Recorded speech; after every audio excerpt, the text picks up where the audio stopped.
Hello, everybody, and welcome to another Twilight Zone review. Today it is Season 3, Episode 29, 4 O'Clock, written by Rod Serling and starring Theodore Bickel as Oliver Krangle.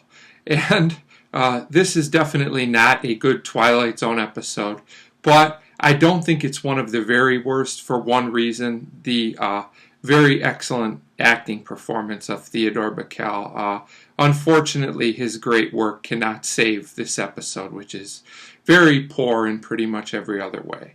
So we start in this man's, I think it's an apartment. His name is Oliver. He's our main character. And he also has a bird named Pete. I do like the bird named Pete, who he will talk to at times throughout the episode. That was a nice touch.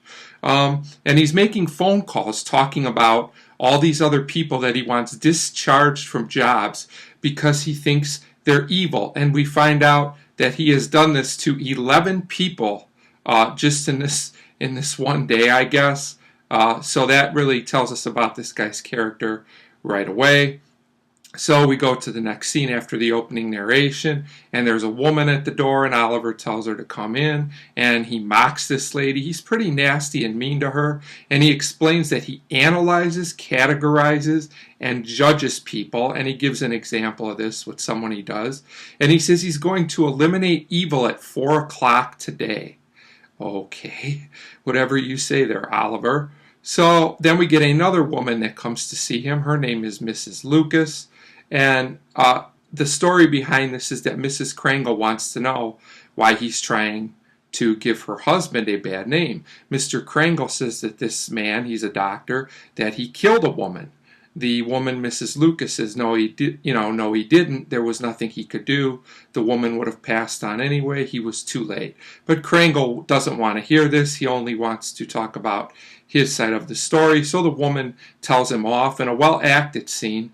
But Krangle won't stand for it, and the woman then kind of backs off a little, but she just wants to know why he does this. He simply says, because the people are evil. That's his only logic. And then he calls people bacteria, which is really, this guy is really disturbed, I would say. So then he comes up with this idea. He starts laughing, and this gives him an idea for how he's going to do this, because up until now he didn't know how he was going to rid the world of evil. He says at 4 o'clock he's going to shrink all the evil people to 2 feet tall, and he's giving this maniac type laugh while doing it. So then we go to another scene where an FBI man comes.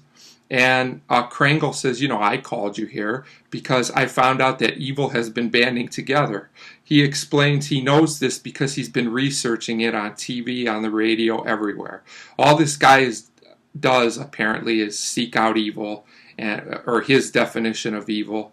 And then, he's come up with a plan to destroy it. He actually explains the plan to his man. He says in 33 more minutes, these people are going to shrink to 1/3 of their size, and that'll incapacitate them from doing these evil deeds. Then he comes up with these other plots about changing wheels and airplanes and things, and they're all very strange. I'll just say they're very strange. But he says this wound up being the best plot.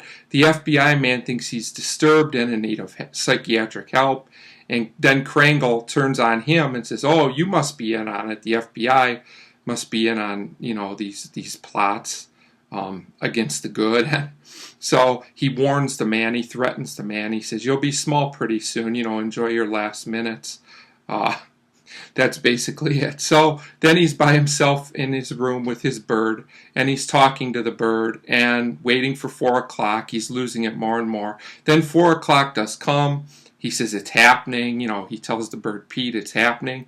And of course, something we saw coming about 15 minutes ago, one of the most telegraphed endings ever. He is the one that shrinks and becomes 2 feet tall because he was the evil one.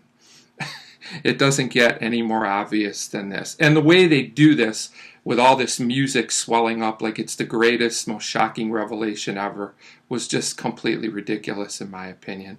Like I said, the performance saves this from being it's a genuinely entertaining performance, and that's why I'm not going to completely destroy this episode, but it's really bad. The basic theme might work for a 10-minute short, but it doesn't work for 25 minutes. It's very drawn out and obvious. It's one of those hit you over the head messages. It's like, yeah, we get it. You shouldn't judge other people. But the way that Rod Serling writes this episode, it's just not effective. So overall, 4 o'clock is a disappointment. I'm going to give it 1.5 out of 5 for 4 o'clock. You really don't have to watch this one. So 1.5 out of 5 for 4 o'clock. As always, thanks for watching.